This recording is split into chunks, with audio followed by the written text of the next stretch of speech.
Olá pessoal, tudo bem? Hoje a gente ia fazer um hangout ao vivo sobre o apagão tecnológico brasileiro, mas por problemas de conexão, por problemas tecnológicos, né? Nós sofremos um apagão aqui na nossa conexão. Então eu vou fazer entrevista com o Paulo Schaeffer, que é o autor do livro O Apagão Tecnológico Brasileiro, aqui pelo Skype. Eu vou gravar offline, mas imediatamente já vocês vão ter o nosso papo no YouTube. Então eu entrei no Twitter, pedi pro pessoal, para vocês também mandarem as perguntas pelo Twitter, que eu vou passar depois pro Paulo. E enquanto isso a gente vai conversar sobre o livro. Então apresentando para vocês o Paulo Schaeffer, o autor de O Apagão Tecnológico Brasileiro. Tudo bom, Paulo? Tudo bom. Boa noite a todo mundo. Fala um pouquinho de você, de onde veio a ideia de escrever esse livro, o que você passou de experiência, quais foram as suas motivações.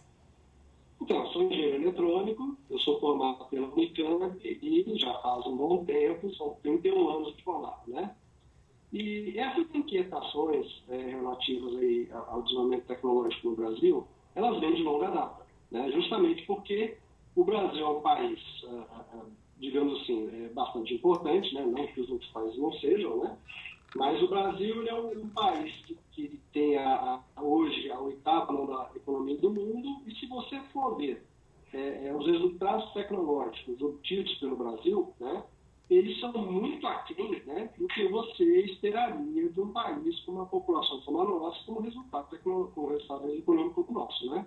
Sim. Então, o livro tem disso. O livro, na verdade, ele é uma coletânea de opiniões, né, que eu fui aí, juntando ao longo do tempo, e um dia eu resolvi colocar esse escrito, né, justamente com uma reflexão sobre essa situação do Brasil, que realmente me incomoda bastante. Né?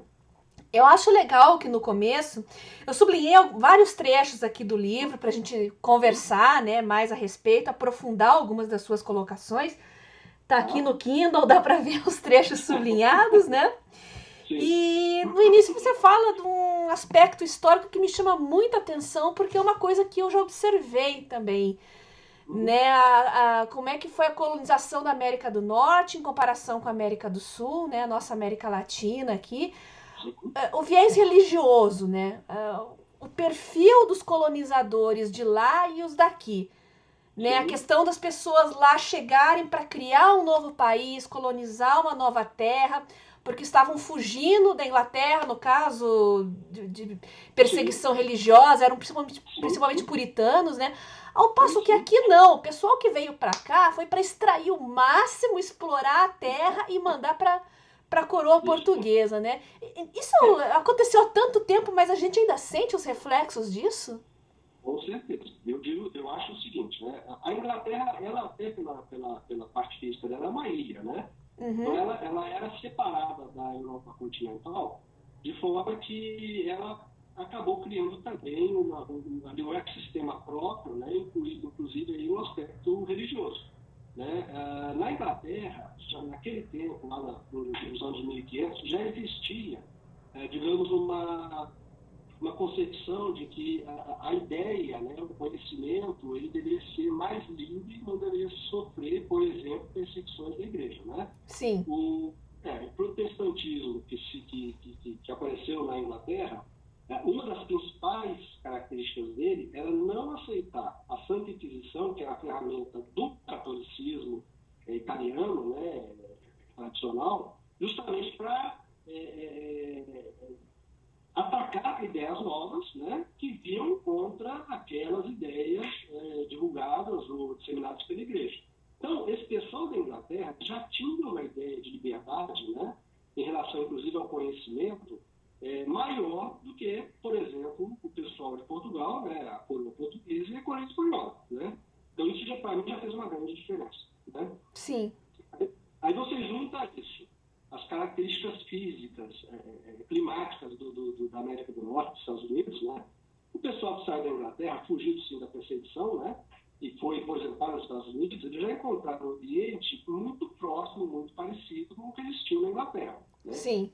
Enquanto que no Brasil, não. Eles saíram de países, digamos, europeus, né? Portugal e Sim. Espanha, né? Encontraram aqui índio, mosquito, um calor absurdo, né? Temperaturas elevadíssimas, né?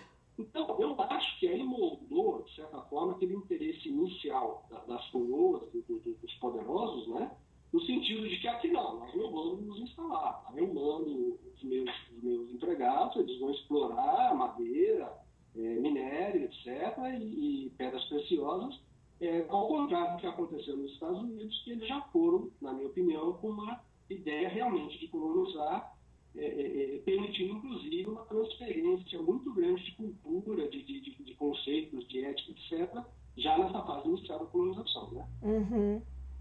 Então, aqui fala, no trecho do seu livro, fala: o extrativismo mineral e de madeira também não eram fortes por lá. Assim, os novos ofícios deveriam ser desenvolvidos por aqui mesmo. A gente vive hoje, quando a gente fala em tecnologia aqui no Brasil, a economia do Brasil é extrativismo ainda, até hoje.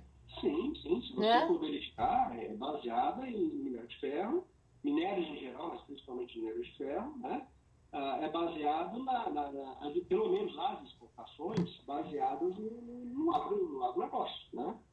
Grãos e agropecuária, em geral, né? Mas Sim. é extrativismo, commodities, como se fala, produtos de baixo valor tecnológico agregado, né? Uhum. E principalmente para a China, né? Nós somos o responsável por todo esse boom econômico, crescimento chinês. Nós temos uma grande parcela de participação nisso. E, aliás, foi isso, né, que na última década favoreceu a nossa economia também. Só que depender só disso é perigoso, né? Pode, realmente não pode. E eu não consigo entender, Bia, por que digamos, os nossos governantes, e não falo somente eles não, né? Uhum. Por exemplo, uma coisa que eu sinto bastante é que vamos falar, o engenheiro brasileiro, né? Sim. O engenheiro brasileiro, ele normalmente, ele busca uma situação mais confortável, mais segura de emprego, né? Sim. E eu acho que ele muitas vezes deixa de ousar, né? Então, se você conversa, por exemplo, com o engenheiro alemão, com o engenheiro americano, etc., eles, parece que está no sangue deles, digamos, querer inovar e querer deixar a própria marca em determinado trabalho, né? Sim. E aqui no Brasil, a gente meio que se contenta em fazer aquele trabalho talvez mais burocrático, né? Das atividades cotidianas, né? Vamos falar assim, nós não queremos nos arriscar num trabalho técnico mais profundo que pode dar errado e, de repente, a gente vai ser criticado em função desse trabalho. Isso vem de longa data, tá? Sim. Eu noto uma diferença nas gerações mais novas, mas isso vem de longa data. É o medo de você realmente partir para um trabalho onde você vai ter que se dedicar em estudar, em aprofundar. É um risco, porque quando você está fazendo uma pesquisa científica ou um trabalho de desenvolvimento tecnológico, você não tem certeza do resultado, pode dar errado, né? E eu acho que isso meio que amedronta os profissionais da área, né? Entendi. Inclusive, você fala também que a gente teve uma grande falha aqui no Brasil sobre as 3 primeiras revoluções que nós não participamos. Exatamente. Né? A primeira, porque a gente era muito, digamos, novo como país, né? Sim. Que era a primeira revolução tecnológica. O que aconteceu? Nós, né, aprendemos a utilizar a energia do calor, através do vapor, e transformar essa energia em energia mecânica, né? Sim. Isso propiciou a Revolução Industrial na Inglaterra, né? As máquinas a vapor, elas passaram a equipar equipamentos, máquinas, etc., e principalmente as locomotivas, por exemplo, né? Então, eles ganharam com aquilo uma revolução industrial importante, né? E transporte. Porque antes daquilo você tinha cavalo, né? Você não tinha outra opção. Então, essa foi a primeira revolução tecnológica. A segunda já aconteceu no começo do século XX, né? Finalzinho do século XIX, começo do século XX, onde você passou a utilizar a energia dos combustíveis petróleo, basicamente, né? Sim. E a energia elétrica aplicada também a motores elétricos e a motores de combustão interna. Foi aí que surgiram os carros, por exemplo, tá? E a gente sabe a revolução que isso provocou em todo o mundo, né? Foi ali que começaram os carros, aviões, etc, etc, tá? A terceira revolução tecnológica, super importante, é a da eletrônica, né? Sim. Essa, digamos, começou a se acelerar a partir da década de 50 com a invenção do transistor. Quem não conhece, é o elemento, digamos, básico de toda a eletrônica que a gente tem aí, desde o telefone celular ao satélite. O elemento básico da eletrônica é o transistor, né? Sim. A revolução tecnológica da eletrônica, nós ainda estamos vivenciando, nós estamos, digamos, na fase, vamos falar, final dela, né? E outras revoluções estão por vir, já estão começando. Por exemplo, da nanotecnologia, por exemplo, né? Então, a gente não pode se dar o luxo de perder, de novo, as próximas etapas evolutivas aqui, né? Senão a gente vai ter sérios e sérios problemas. E o que a gente precisa para entrar na próxima etapa, na próxima revolução? Porque a gente compara, a gente fala que o Brasil passou por diversos problemas, a pobreza, e acho que esse é a justificativa mais comum que a gente escuta. Mas eu penso, por exemplo, na Coreia, né? A Coreia passou por uma guerra devastadora, não faz tanto tempo assim, se a gente for analisar o contexto histórico, né? E o que a gente vê hoje na Coreia do Sul, no caso, a evolução tecnológica que eles atingiram é uma coisa impressionante. E a China também está se tornando protagonista, né? Eu peguei um dado interessante aqui, isso inclusive para... Né? Se você entra no Banco Mundial, nos gráficos do Banco Mundial, o PIB brasileiro e o PIB chinês, entre 1976 e 1995, ou seja, aproximadamente aí 20 anos, né? Eles eram iguais, tá? Era assim, o PIB brasileiro passava o chinês no mês seguinte o chinês passava o brasileiro. Então, falar que nós somos, né, que o Brasil não investe porque ele é pobre, não tem dinheiro, desculpa, não cola, né? Porque a China tá na mesma situação. Nos anos 80 até colava, eu escutava muito isso na escola, né? Aliás, o que eu mais escutava, aquele finzinho de período militar lá, né? Final dos anos 70, início dos anos 80, que o Brasil é o país do futuro. Até hoje, o Brasil é o país do futuro. Cadê esse futuro, né? Que não chega. Mas o que eu quero dizer é o seguinte, até a última vez que os dois PIBs se igualaram foi em 1995, que era da ordem de 730 bilhões de dólares. Tá? 95. Depois disso, o Brasil entrou numa estagnação do PIB, parou de desenvolver, né? Enquanto que a China disparou. A China passou a crescer uma taxa anual de 10%, né? E hoje, né, é assim, o Brasil tem um PIB da ordem de 3,5 trilhões de dólares, e PIB é tudo que o país produz, né? Enquanto que a China chega a 13 trilhões de dólares. Ou seja, praticamente 4 vezes mais do que o nosso, tá? Só que o que eu quero dizer é o seguinte, por que os dois países tinham condições semelhantes há, vamos falar, 20, 30 anos atrás? Por que a China tomou um caminho que a levou a um desenvolvimento tecnológico incrível, né? E o Brasil ficou estagnado. Então, eu acho que a questão do recurso não é tão verdade. Né? Então, eu acho que a coisa é um pouco mais séria. Né? A Coreia é um excelente exemplo também. A Coreia hoje ela tem uma indústria automobilística super forte. Ela lança satélite, ela lança foguete, quer dizer, coisa que o Brasil não faz. Né? Então, nós precisamos descobrir por que isso acontece. Né? Realmente é uma situação interessante, uma situação que a gente precisaria... Toda a sociedade, não é só o governo, não. Toda a sociedade devia tentar entender por que isso acontece. Né? Eu pensei muito nisso também, né? Eu vi já várias hipóteses, além da pobreza, que sempre foi falado. Nosso povo é muito diferente, as regiões do Brasil são muito diferentes, a geografia é muito diferente, os climas, o solo. Mas a China também tem até idiomas diferentes dentro do... Tem muito mais gente, tem muito mais terra, climas diversos também. Será que é a educação mesmo? É o modo como essas duas culturas veem a educação como base de tudo? Eu acho que pode ser, mas eu acho que o principal problema, eu acho que é engajamento mesmo. Né? É mais ou menos assim. O Brasil, graças a Deus, ele não teve grandes problemas em termos de agressão externa. Nós não temos um inimigo comum. Né? A última guerra que nós participamos, em termos externos, foi a do Paraguai, muitos e muitos anos. Então, o Brasil não tem esse problema de agressões externas. Né? O nosso território se construiu há muitos anos, não existem disputas importantes nesse sentido. Né? E, conclusão, eu acho que a gente se acomodou. De certa forma, a gente se acomodou. O país ele tem os recursos dele, né? E a gente acaba tendo... Nós somos muito superficiais na discussão de todas essas problemáticas nacionais e a gente não se aprofunda a ponto de discutir exatamente o que está acontecendo. Né? Eu acho que é um problema de engajamento. Né? E aí enquanto a China está se desenvolvendo, a gente está passando vergonha, né? Essa história da ISS, da Estação Espacial, meu Deus do céu. Isso famosa, né? Só ilustrando para o pessoal que vai ler ainda o livro, no livro o Paulo fala bem certinho, né? O Brasil foi convidado para fazer parte, né, de um consórcio com vários outros países aí na construção da Estação Internacional, né? Total de 16 países. 16 países. 16 Tinha que colaborar com uma quantia de dinheiro e também fornecer alguns materiais. Isso mesmo. Então não forneceu nem o dinheiro nem os materiais. Ficou enrolando. Uma parte lá, né? Eu não sei dizer se chegaram ao custo total. Mas o mais, inclusive está fazendo 10 anos que o nosso astronauta foi de espaço, né? Sim. Por esses dias agora está fazendo 10 anos que ele foi de espaço. Então o que acontece? O Brasil tinha a missão de projetar algumas placas, né? Sim. Placas grandes, etc., que seriam utilizadas no acoplamento das naves espaciais com a estação espacial. Certo. E foi uma enrolação, uma empurração, né? Durante 10 anos, tá?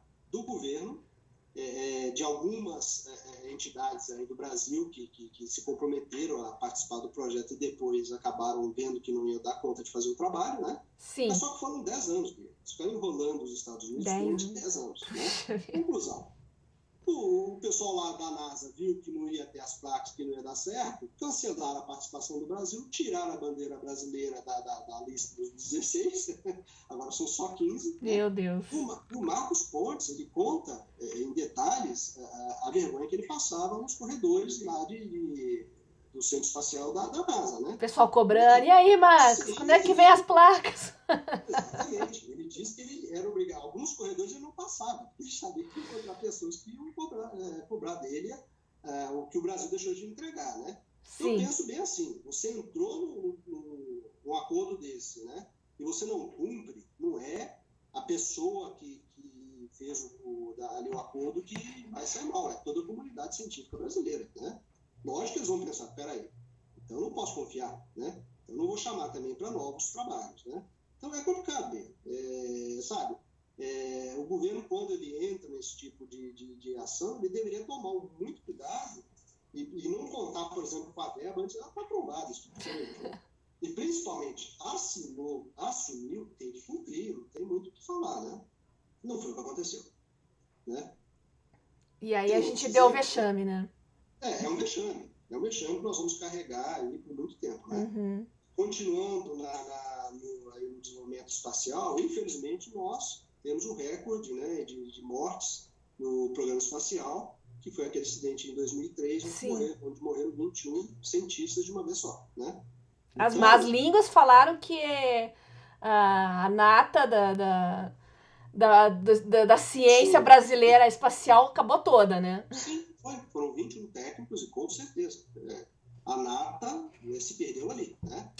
E o problema é que aí quando você quer justificar uma situação dessa, em vez de transparência, você vê de tudo, inclusive teoria da conspiração, que eram agências estrangeiras que sabotaram o projeto, etc, etc, né? Uhum. E aí eu faço a seguinte pergunta: a China, com certeza, sofre uma pressão tremenda em função do programa espacial. Eles, por exemplo, não participam da ISS, da Estação Espacial. Sim. Né? E, quer dizer, eles conseguiram desenvolver, eles têm um programa espacial poderosíssimo, né? E nós, de repente, não conseguimos porque sofremos boicote, porque os poderosos não deixam.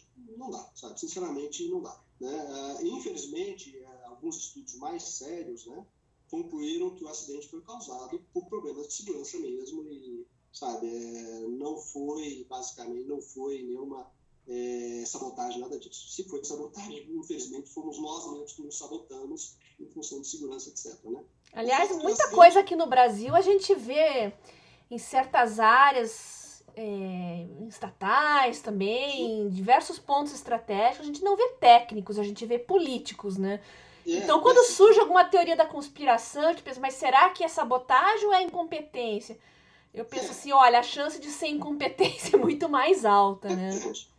Agora, a gente, lógico, não tenho dados para fazer qualquer tipo de afirmação, uhum, né? Uhum. Mas, por exemplo, eu li uma tese de doutorado, onde ele explica, por exemplo, que na torre de lançamento do VLS, que é o nosso veículo lançador de satélite, né? Uhum. Eles mediram tensões em função de carga eletrostática, ventos, etc., que poderiam ser suficientes uma descarga elétrica, né, poderiam ser suficientes para iniciar aquela ignição que provocou a morte dos 21 cientistas, né? Nossa. Então, houve aí falha de segurança, com certeza. Tá? Sim.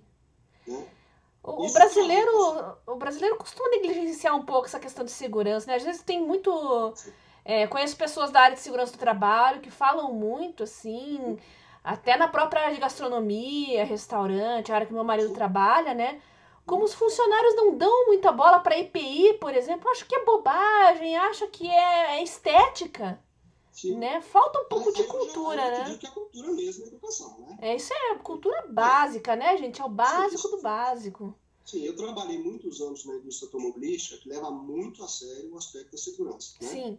E aí é interessante, né, Bia? Você entra numa multinacional no Brasil, aí você vai lá ver a placa de 30 km por hora, você respeita. Sim. Isso é bem interessante, né? Agora, respeita por medo de levar multa, que fique bem claro. Sim. Tem radar em todo lugar. Você passou do portão para dentro, é incrível como muda. As pessoas não jogam papel no chão, as pessoas são polidas, né, são educadas, as pessoas respeitam a velocidade, etc. Né? E, realmente, as multinacionais são super importantes para o país, né? Sim. E elas trazem essa cultura. Interessantemente, essa cultura não sai dos limites da empresa, ela fica ali dentro. Né? Que coisa. Então, a pessoa... Eu já tive situações, por exemplo, de ver pessoas com carros importados jogando papel pela janela, jogando casca de laranja, etc. Né? Então, por que dentro do prédio da multinacional você assume um determinado comportamento, saiu dali você volta a ser brasileiro, digamos assim, né? Isso não tem nada a ver com classe social, gente. Isso é em todas as classes sociais. Não tem. Tem a ver com educação, sabe? Tem a ver com consciência, na verdade, né? E é o que você falou, tá? Se você pega hoje a indústria automotiva, que ela se preocupa muito com segurança, ali não, ali é rigoroso, porque um acidente de carro, se provar que foi uma falha mecânica, o problema é muito sério. Sim. É uma coisa séria, tá? Agora, no caso aí do acidente, realmente uma tecnologia muito sensível, você está fazendo aquele trabalho pela primeira vez, né? Então é difícil você controlar, tem que ser um trabalho muito bem feito. Eu tenho certeza que os 21 técnicos que se perderam, eles faziam um trabalho de primeira linha. Sim. Não tenho dúvidas disso, tá? Só que faltou, talvez, o aprofundamento no aspecto da segurança, né? Aí, lendo nos jornais, o VLS anterior, ele foi lançado 1 ou 2 anos antes do acidente, ele subiu, mas aí um dispositivo interno de segurança atuou quando não devia atuar, e esses foguetes eles têm um sistema de autodestruição, porque eles podem pegar um rumo errado, cair numa cidade, etc. Né? Sim. E segundo consta, no VLS que explodiu e matou as pessoas, esse dispositivo foi substituído por um outro, porque ele justamente tinha falhado no anterior. Ele era mecânico, passou a ser eletrônico, né? Sim. Quer dizer, são coincidências que nos levam a pensar que ali foi uma fatalidade, sim, mas talvez porque nós não tenhamos tido um foco muito forte no aspecto de segurança, né? Bom, você fala também dos BRICS, né? O Brasil faz parte do... Estão querendo tirar agora, mas ainda faz parte dos BRICS, né? Ainda fazemos. O que a gente tem de diferente dos demais países do bloco?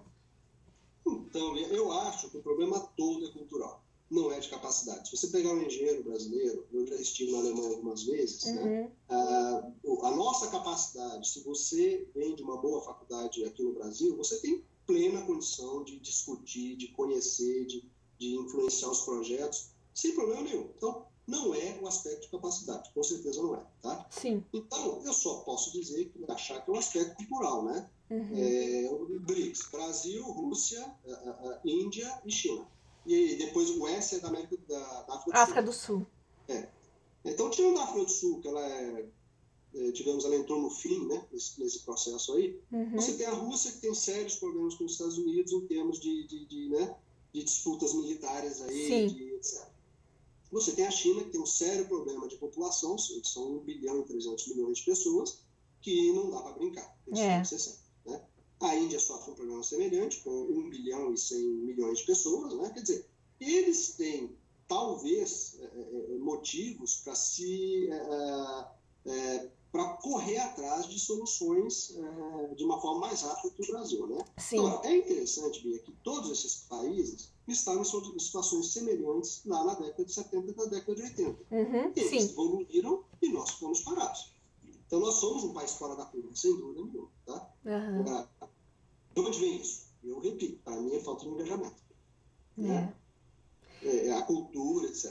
Né? E a educação básica nossa, a gente sabe que hoje em dia, a gente vê o tempo todo falando, precisa de recursos para a educação, mas quando a gente vê as planilhas e a quantidade de dinheiro que é colocada na educação pública brasileira, é assombroso. Sim. Para onde será que está indo esse dinheiro? Você fala também da pesquisa acadêmica, as nossas universidades. Para onde que está indo todo esse investimento que é feito nas escolas públicas, seja de base, seja superior, que a gente não está tendo resultado? Será que está sendo mal aplicado? Com certeza, Bia. Eu acho o seguinte, quem paga a pesquisa, né, vamos falar especificamente da pesquisa acadêmica, pesquisa científica, quem paga é a sociedade. Sim.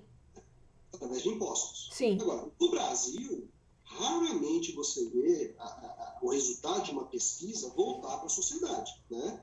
Então, você tem exemplos muito bons. Por exemplo, a Embrapa é excelente. A Embrapa é uma empresa, para quem não conhece, ligada aí ao desenvolvimento da agricultura, né? Sim. Eles fazem um trabalho excelente, né? Eles e interessante que é um trabalho de base, eles desenvolvem cartilhas, né? Que orientam o pequeno agricultor a desenvolver novas culturas, etc. Que é um trabalho excepcional, tá?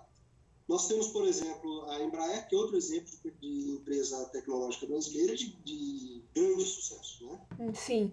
E tem um aspecto importante, nossa primeira universidade é de 1909, enquanto que a americana, para fazer uma comparação, é de 1636, né? Certo. São 273 anos de diferença, né?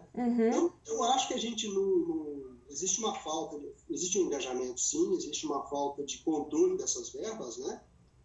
Como você falou, não é uma verba irrisória, o valor montante é razoável, né? E eu acho que, infelizmente, o ensino básico no Brasil tem, na verdade, piorado, não melhorado, né? As verbas são destinadas, eu nem vou considerar o aspecto da corrupção, que vai minar as verbas, né? Sim. Mas eu acho que o Brasil tomou uma atitude importante agora, que é tentar desenvolver um currículo para as escolas padrão, né, para o Brasil inteiro, para evitar diferença no formato de educacional, etc., né? Mas é vergonhoso você descobrir que crianças brasileiras de 8 ou 10 anos não sabem ler, né? Sim. Isso não existe lá fora, né? Justamente os países que você citou, Coreia, China, etc., isso é levado muito a sério, né? Sim. Então, o Brasil não leva a sério. Por quê? Falta de engajamento, sabe? Você vê na televisão exemplos, por exemplo, de diretores de escola que transformaram a escola num exemplo, transformaram a escola num... Sim. Né? Quer dizer, dependeu daquela pessoa fez um trabalho sério e conseguiu fazer com que aquela escola, com os mesmos problemas de verba, de estrutura da escola vizinha, aquela escola fosse um exemplo, ganhasse aí Olimpíadas de Matemática, tivesse um desempenho nas métricas do governo excelente, né? Sim. Enquanto outra escola que não leva a sério o assunto é justamente o contrário, né?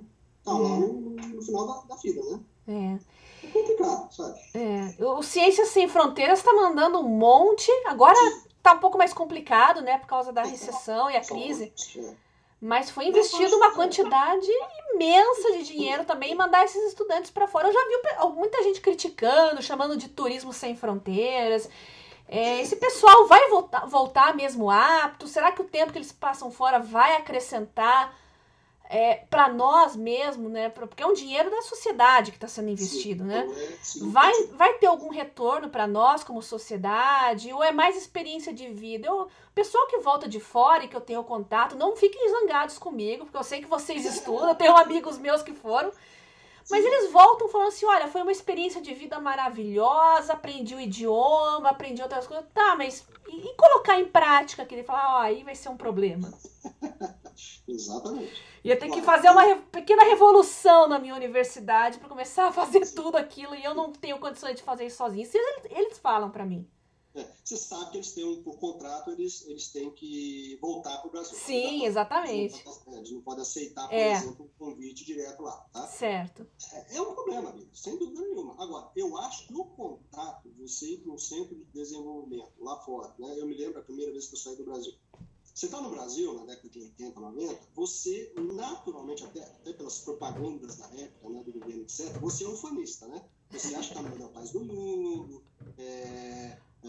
as praias são lindas, etc. Nossa, Ame ou deixe. Nossa, eu escutava muito isso.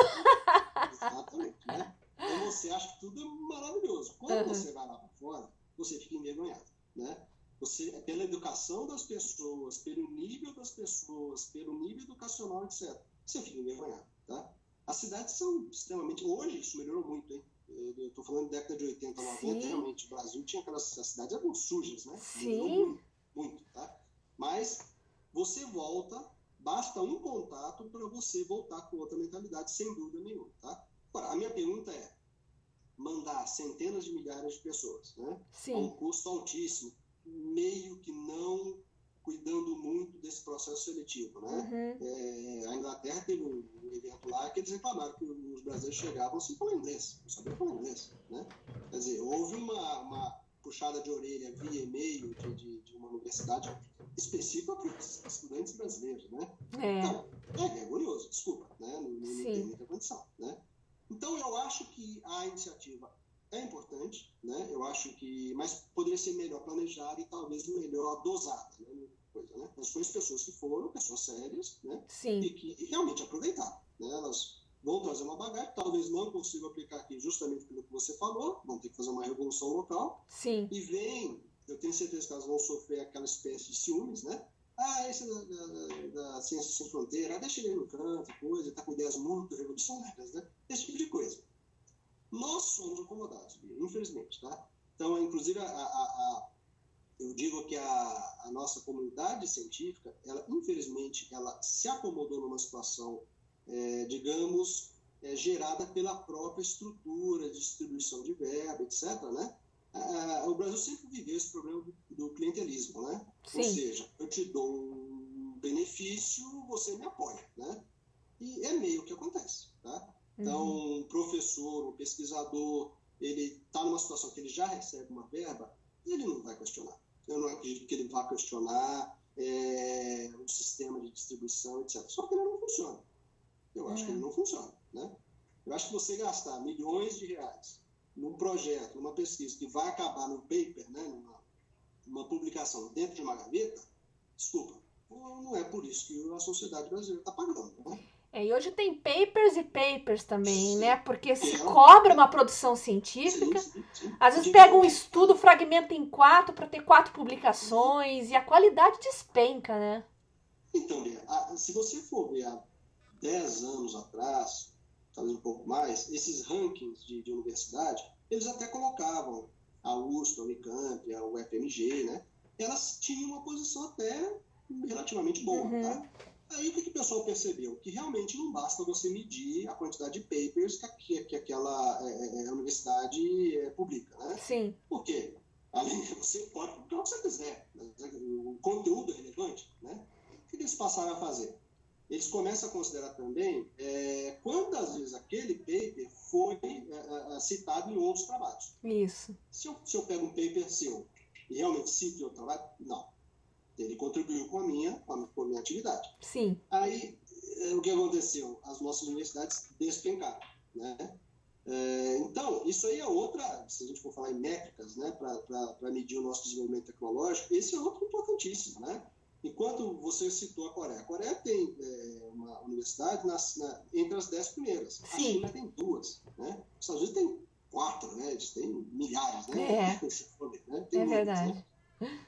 Então, quer dizer, se você, por qualquer ótica que você tente observar, você vai ver que nós estamos numa situação meio delicada, né? Sim. E, infelizmente, se você pega universidades de primeira linha, elas gastam uma grande quantidade de recursos para pagar salários, né? Sim. Etc. E falta pouca coisa para pesquisa. Isso é uma realidade.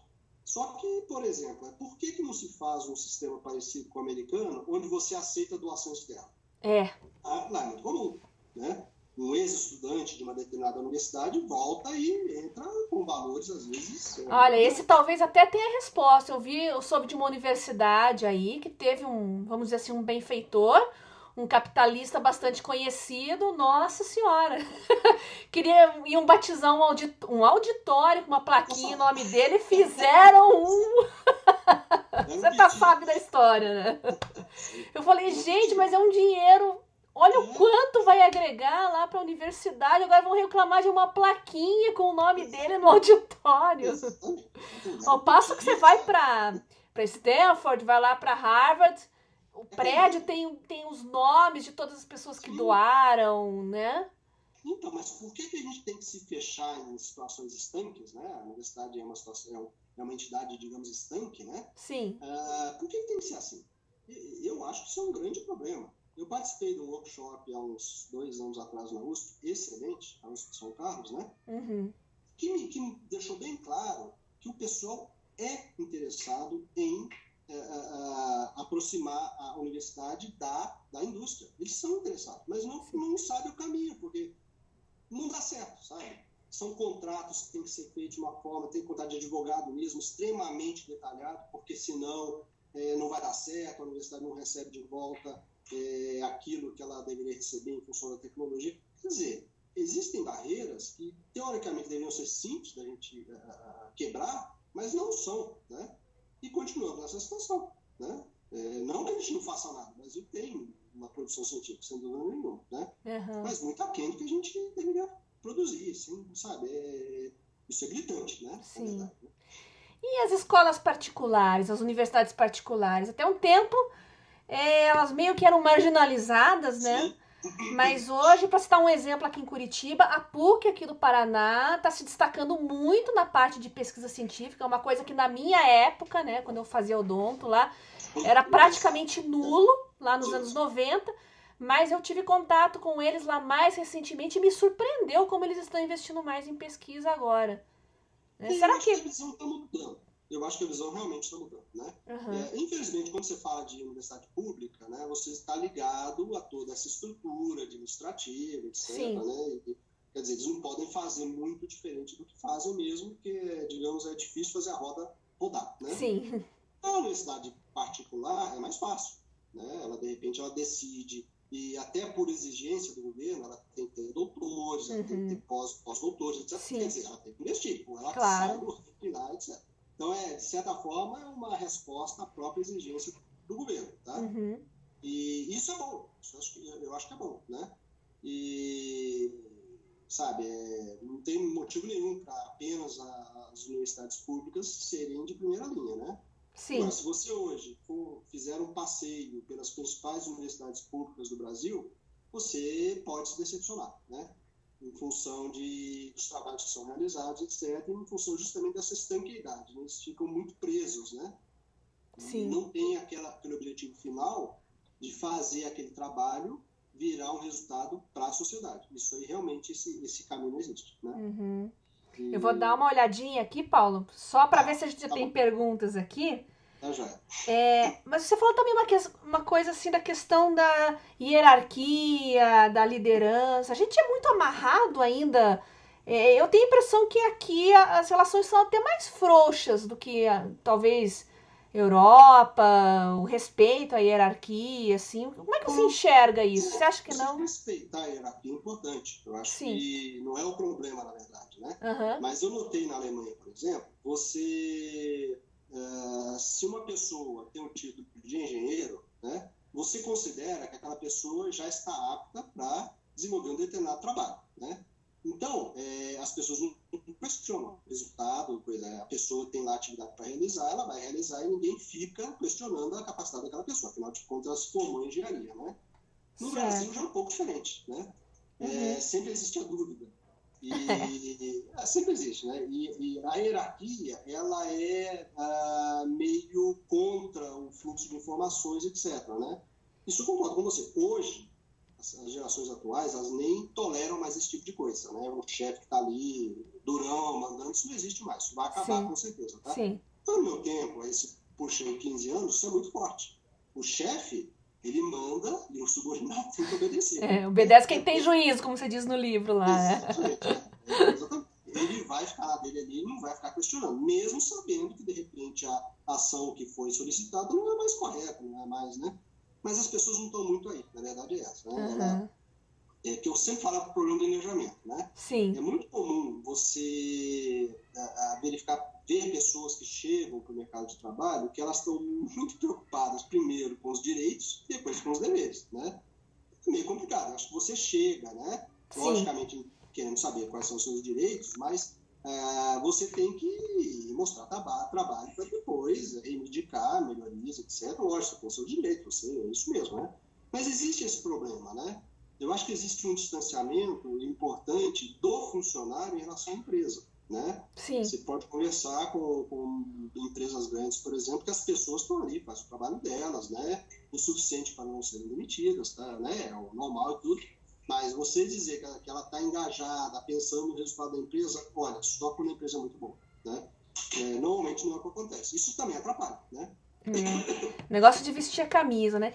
E o Brasil é um país cruel, acho que o termo melhor é cruel com o empreendedor, né? Com a pessoa que quer desenvolver uma ideia nova, quer agregar alguma coisa para a sociedade em termos de evolução. Nossa, parece que é castigado de todas as maneiras, né? Não faça isso. As portas no ar. Realmente as portas no ar. Eu tive um exemplo recente, agora a moda é drone, né? Todo mundo fala de drones. E você deve conhecer os sites de crowdfunding, né? Que são sites onde você pode fazer as vaquinhas, né? E incentivar certas ideias, né? Uhum. Existem sites americanos que arrecadam valores astronômicos em termos de incentivo a startups, a ideias novas, etc, né? Sim. Só que assim, o cara vai lá e ele vai propor um drone, por exemplo, eu vi a história de uma das empresas, ele desenvolveu 17 protótipos antes de apresentar a ideia final. Então, quando ele chega para a ideia final, aquilo já vai funcionar, ele já fez um trabalho anterior. Sim. Né? E eu acho que no Brasil é muito comum você querer montar um negócio... querendo acertar de primeira. Tem uma ideia. Tem uma ideia e estou a fim de... Né? Eu acho que é outro problema cultural. Né? Eu acho que você tem que explorar aquela ideia assim, mas você já tem que chegar com ela, digamos, mais mastigada, com uma possibilidade de resultado um pouco melhor, né? Sim. Então, o empresário brasileiro, eu acho que ele vem dessa cultura que nós herdamos da colonização, nós somos mercantilistas, né? Sim. Então é assim, eu sou imediatista e mercantilista. Então eu te dou o recurso sim, mas eu quero resultados em 6 meses. Eu quero garantir que eu vou ter esse dinheiro de volta. Mas, Paulo, será que isso não é também porque custa caro demais? Quanto mais você errar, mais prejuízo você vai ter. Prejuízo todos têm, mas eu digo que aqui é muito mais caro, né? Sim, a engenharia, na verdade, é uma ciência exata, como se diz, né? Sim. Então o que acontece? Quando você vai fazer um desenvolvimento tecnológico na área de engenharia, você planeja aquilo ali, né? Então você minimiza as possibilidades de erro, sem dúvida nenhuma, mas tem que ter coragem, tá? Por que o Brasil não tem uma montadora até hoje? Nós não temos. Sabe? Nós temos o quê?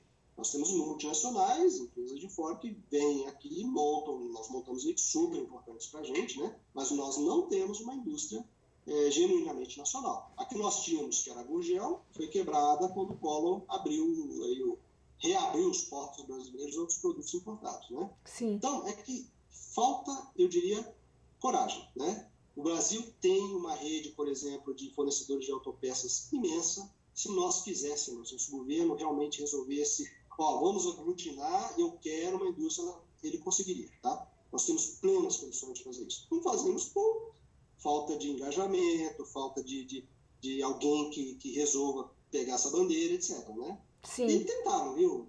Tentaram, inclusive colocaram no pacote um empresário brasileiro aí que estava no auge de sucesso há uns 3, 4 anos atrás, e a coisa não deu muito certo, porque o empresário também... É complicado, tá? É complicado. E tem empresários e empresários, aquele que fica amigo do rei, aquele que tem BNDES à vontade, né? Tem isso também, né?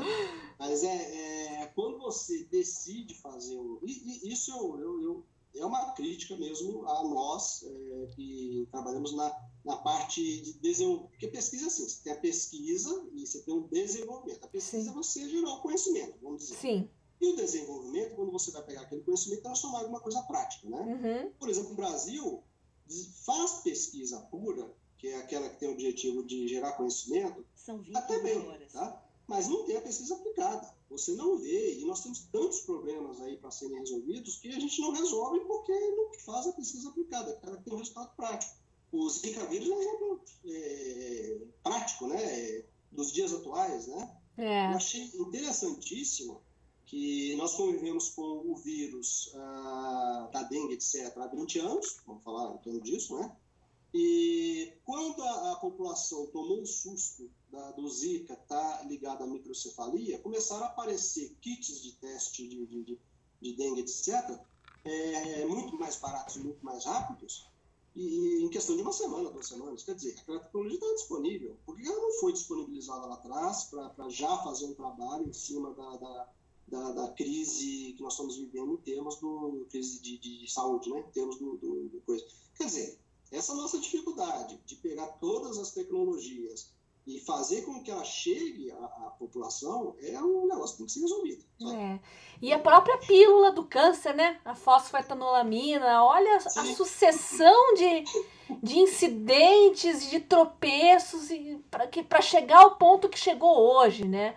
A gente não tem estudos comprovando, não sabemos direito por que esses estudos não foram feitos. Na verdade, a gente até tem hipóteses, né?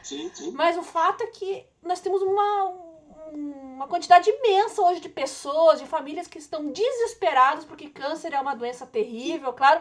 As pessoas se prendem a qualquer fiapo de que possa trazer alguma esperança.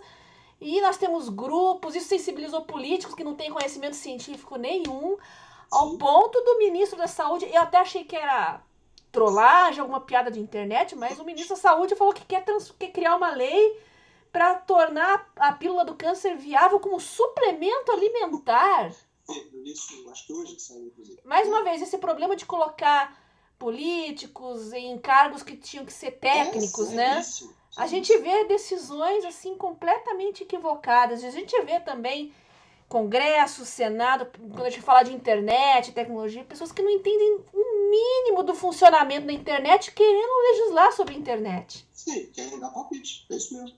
Porque pelo menos estudem, tudo bem, não são da área, vêm do direito, são empresários, mas que pelo menos se dediquem um pouco a estudar a questão, para a gente não ouvir tanta barbaridade.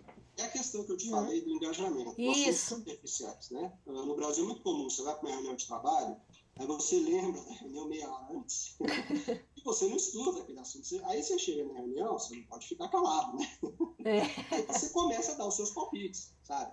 Agora, é falta de engajamento. Você tem que aprofundar a sua...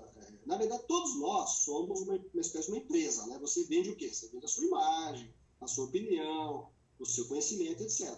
As pessoas, muitas vezes, abrem mão dessa precisão, né, em termos de palavra e tudo, e vão totalmente despreparados para reuniões, etc. E aí tentam, de alguma forma, contornar a situação para não serem pegas de calças curtas, né? Sim. Então, falta esse engajamento, esse profissionalismo, na verdade, né? E isso é disseminado em todas as áreas do Brasil, né? Uhum. Aqui no Twitter, a Cassi Mendes mandou uma mensagem, né?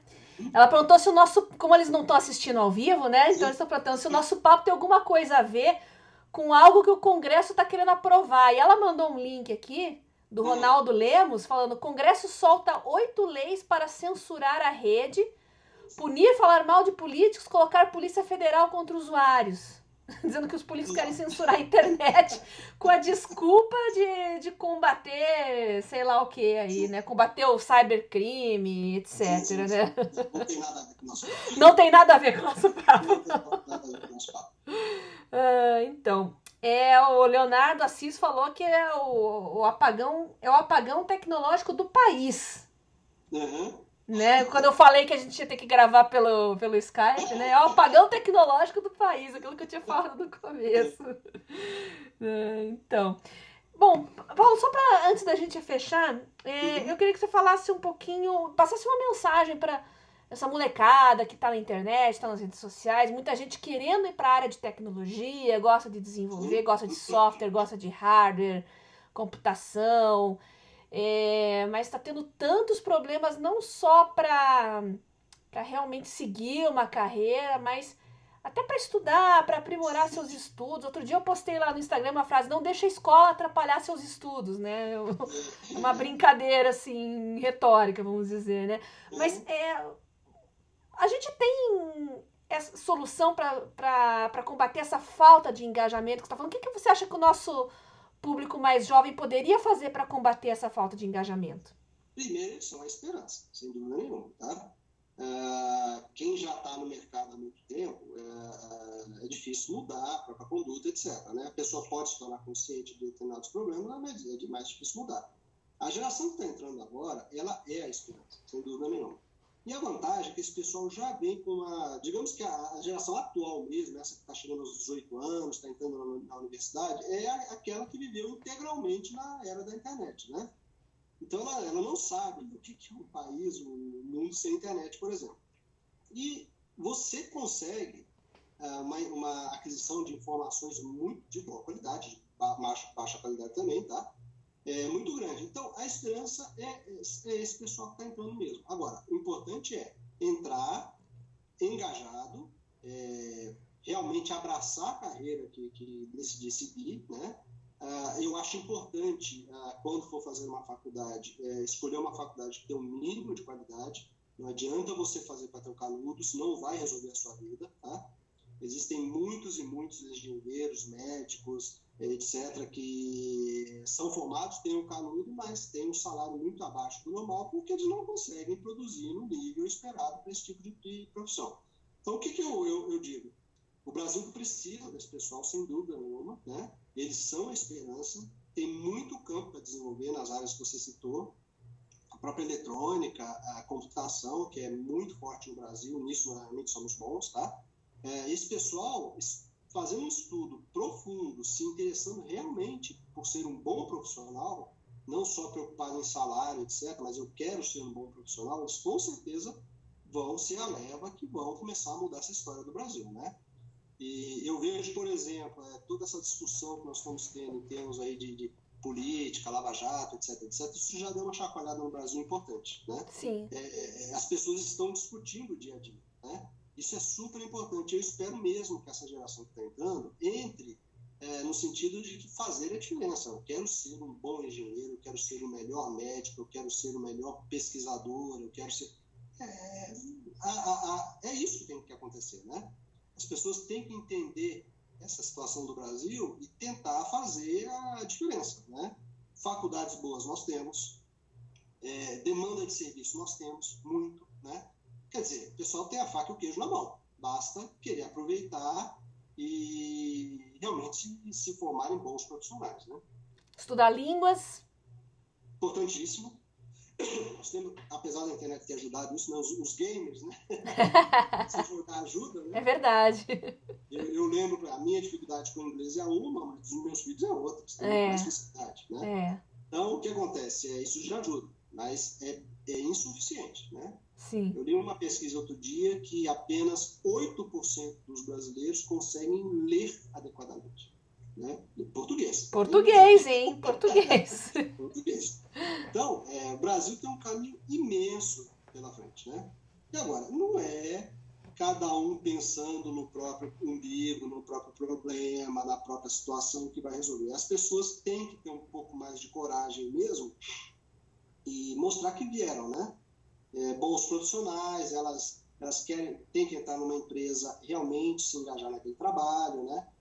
Fazer um bom trabalho e, principalmente, você está vendendo a sua imagem. Você é um profissional, você está vendendo a sua imagem. Tente fazer o melhor, tente vender o melhor que você pode, né? Então, para isso, você tem que ter uma boa formação, né? E até a desculpa de que a escola é fraca, etc., eu vou te dizer que 50% é a pessoa que faz, né? Isso é muito importante, né? Porque muita gente entra, e as faculdades de esquina hoje em dia são assim, é uma extensão do ensino médio. O professor vai lá, dá tudo mastigadinho, ele fica lá engolindo o conteúdo, mas universidade não é isso, né? O aluno tem que ter voz ativa, ele tem que ser... ele não pode ser passivo na sua educação, ele tem que ser ativo, né? A ideia da universidade é criar pensadores, em primeiro lugar, né? Então, você vai para a universidade, você vai receber aquela carga tecnológica, de parte técnica, etc. Mas a boa universidade, ela cria um pensador. Você está ali para criar algo novo, né? Então, você é um médico que vai trabalhar com câncer, por exemplo, você está ali para ultrapassar o limite do conhecimento, digamos assim, né? E tem, lógico, a parte do dia a dia, que são os engenheiros, etc., que vão trabalhar em obras, etc., em projetos, né? Também é importante, o Brasil forma bons profissionais, tá? Agora, a pessoa tem que se interessar, né? Existe, assim, um desânimo, né? Porque eu vou entrar na empresa, não vou ser reconhecido, etc. Olha, eu diria para você que se a pessoa se preocupar em realmente fazer um bom trabalho, ela vai ser reconhecida, sabe? Se ela não for reconhecida, mude de empresa. Mas é importante, ela vai ser reconhecida. Isso aí é fato, né? Então, é isso que eu digo, né? Principalmente não levar realmente o estudo, principalmente na faculdade, não levar ele só para ter o canudo, só para ter o resultado lá no final, é aprender. O importante é aprender, ter uma atitude crítica, se preocupar em fazer um excelente trabalho, né? Quando vê alguma coisa errada, acusar que está errado, né? Ter coragem, né? Ter voz ativa, é o que eu digo, é o que a pessoa tem que ter, né? Muito bem. Então é isso, gente. Esse foi o nosso papo com o Paulo Schaeffer. Nós discutimos aqui o livro O Apagão Tecnológico Brasileiro. Eu já estou faz algum tempinho divulgando o livro, né, para a gente poder discutir hoje. Se você não leu ainda, você pode ler. Eu vou deixar os links na descrição do vídeo, no blog também, para quem quiser conhecer.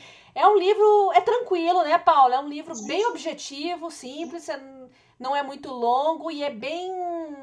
vai direto ao assunto, né? Coloca você para pensar, para fazer uma autoavaliação. E é importante que muita gente vai ver, vai pensar... acho que o caminho que eu tenho que seguir é outro, se eu quero seguir isso, eu vou ter que mudar algumas coisas na minha vida.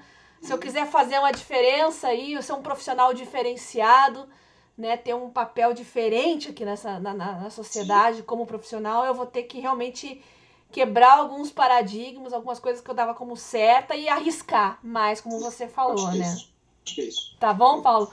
Obrigada pelo papo e qualquer coisa, estou à disposição. A gente vai continuar essa discussão nas redes sociais, no blog. Vocês podem continuar participando, mandando perguntas. Você quer deixar algum contato também, Paulo? Se alguém quiser te procurar, conversar contigo? Você tem o meu e-mail, né? Se você quiser passar o e-mail, não tem problema nenhum. Tá, é Paulo, E2Pro, @uol.com.br. E2Pro@uol.com.br. Eu vou deixar também para quem quiser mandar mensagem, conversar contigo. E fiquem à vontade para mandar dúvidas, comentários. A gente vai ficar acompanhando aqui. Tá bom, pessoal? A oportunidade também, viu, Bia, de divulgação do livro e desse assunto tão importante que é o desenvolvimento tecnológico do Brasil. Com certeza. Eu acho que a gente tem que aproveitar a oportunidade. Infelizmente, a gente está passando por um momento difícil no Brasil. Sim. Mas quando a gente estava na bonança, eu sempre falava muito isso em podcast. A gente tem que aproveitar esse momento, tudo isso que a gente está colhendo agora, reinvestir em educação, tecnologia. Esse é o momento, como a China estava fazendo. Sim. Mas a gente, agora a gente vai ter que pensar em resolver os outros problemas, consertar os erros, né? Vai demorar um pouquinho, né? Voltar a pensar nesse assunto um pouco mais à frente. É verdade. Então tá bom, Paulo. Um abraço pra você. Até a próxima. Tá. Tchau, tchau.